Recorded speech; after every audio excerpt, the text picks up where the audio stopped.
पुण्यातून मोठी बातमी। पुणे जिल्ह्यातील पहिलं धरण ओव्हरफ्लो झालेलं आहे। शिरूर तालुक्यात झालेल्या मुसळधार पावसामुळे 7 टीएमसी क्षमतेचं घोड धरण भरून वाहू लागलेलं आहे। सध्या धरणातून घोड नदीपात्रातून 4000 क्युसेकने पाण्याचा विसर्ग सुरू आहे।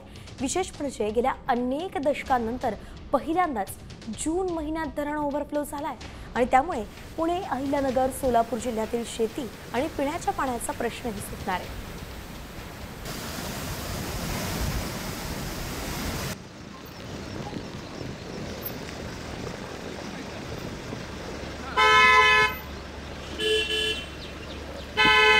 पुणे जिल्ह्यात अगदी सगळ्या